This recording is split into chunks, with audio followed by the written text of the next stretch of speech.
आज digital India news के साथ बात करने के लिए धार्मिक एवं समाज सेवी दौलत तिवारी हैं, अजय दौलत तिवारी हैं, जो कि वार्ड नंबर 14 से कांग्रेस से प्रत्याशी भी हैं। उनसे हम बात करेंगे उनके वार्ड के बारे में।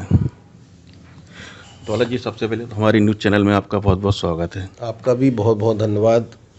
हाँ, हमें आप थोड़ा सा ये बताएं, जो आप वार्ड नंबर 14 से इस समय चुनावी मैदान में हैं, तो आपके वार्ड में जब आप जाते हैं तो आपको क्या लगता है कि लोग आपको किस प्रकार के समस्याएं बता रहे हैं? नहीं, अब पुराना वार्ड है। पहले इस वार्ड से हमारी माता जी इसमें पिछली बार परिषद में थी जी। और सारा वार्ड जो है एक परिवार की तरह है।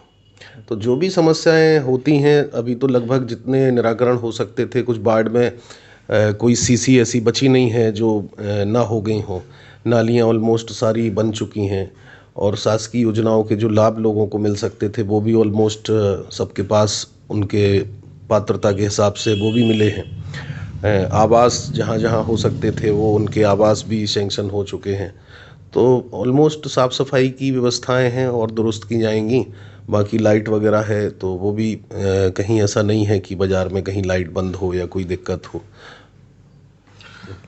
थोड़ा सा अपन पीछे जाते हैं। जैसे आपने बताया कि आपकी माता जी ही पिछली बार पार्षद थी, तो थोड़ा सा आप हमें ये बताएंगे कि पिछली बार क्या क्या काम हुए आपके वार्ड में, जो बहुत अच्छे काम हुए, जिन्हें आप मानते हैं कि हाँ, ये काम वास्तव में बहुत अच्छे ये काम हुए?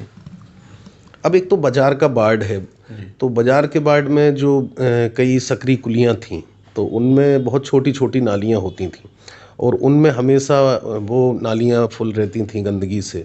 सफाई कर्मी भी आते थे तो बहुत छोटी कुलियाँ हैं तो वो सफाई भी करते थे, तो वो सारा कचरा नालियों में ही जाता था। तो उसमें ब्लॉक्स वगैरह पूरे लगवाए, तो आप देखेंगे पूरे वार्ड में हमारे सारे ब्लॉक्स नालियों पे लगे होंगे, जिसमें जिन कुलियों में कभी कोई घुस नहीं सकता था गंदगी के अंबार के कारण, आज वहाँ आप कार से भी गाड़ी से भी निकल सकते हो। तो बहुत वहाँ अच्छी चीज़ें हुई हैं वो, और उससे लोगों को बहुत लाभ भी मिला है। अब वो सालों तक नाली की गंदगी की समस्या नहीं आती लोगों में। अच्छा, दूसरा क्या है कि जो नालियाँ कभी बनी नहीं थी, 25-25 साल में नहीं बनी थी और लोगों के डायरेक्ट टैंक उसमें खुले थे, तो लोगों के घर गलने की स्थिति में आ गए थे कि नींव वहाँ गलने लगी थी। तो उन सबको आरसीसी करवाया, जो बहुत ही असंभव टाइप का काम था, जो 20-25 सालों में ठेकेदार भी नहीं करते थे, तो वो प्राथमिकता पे लेके करवाया उसको। और बाकी तो ये है कि साफ़ सफाई की व्यवस्था हो या प्रकाश की व्यवस्था हो, तो यही व्यवस्थाएं हैं। बाकी शासकीय योजनाओं के लाभ हैं, तो वो हमें नहीं लगता कोई ऐसा व्यक्ति होगा जो पात्रता हो और ना हुआ हो उसको।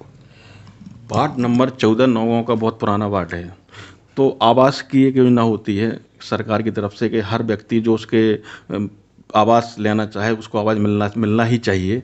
तो ऐसा कोई क्या व्यक्ति आपकी नज़र में बचा है कि जिसको आवास ना मिला हो, वो वास्तव में आवास लेना चाहता हो? हाँ, कुछ एक दो लोग होंगे जो जिनकी पात्रता है और उनका नहीं हो पाया, तो वो निश्चित रूप से इस कार्यकाल में होगा, गारंटी है हमारी। वार्ड नंबर 14 से चूँकि आप प्रत्याशी हैं, इसके पहले आपकी माताजी भी पार्षद रही हैं। जनता आपको अगर आशीर्वाद इस बार देती है, तो आप सबसे पहले वार्ड में कौन सा काम आपके सामने आएगा कि हाँ, हमें ये वाला काम बहुत जल्दी करना है अपने वाले वार्ड में जीतने के तुरंत बाद?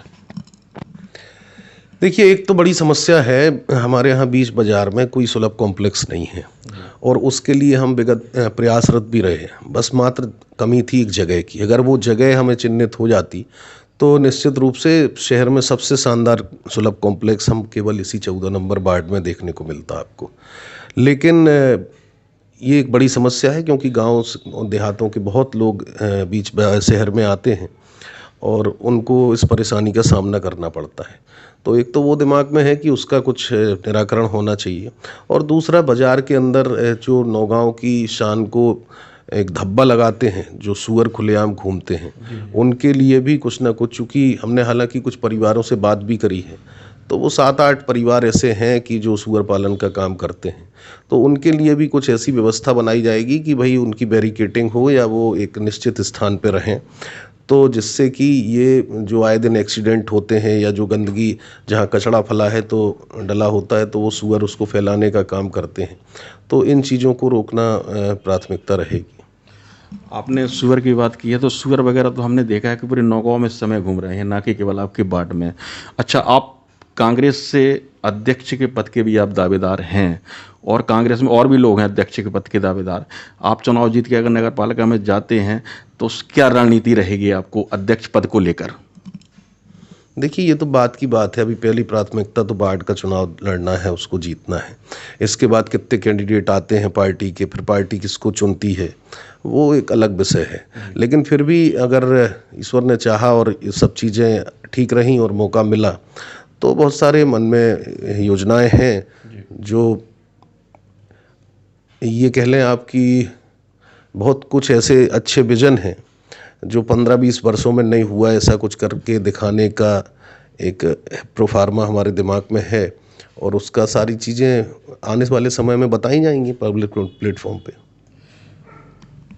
अभी नौगांव नगर में 15 साल से देखा गया, कुछ लोगों ने वादे भी किए थे कि एक नौगांव में सौंदर्यीकरण के नाम पे एक फुब्बारा भी बनाया जाएगा, लेकिन वो नहीं बना।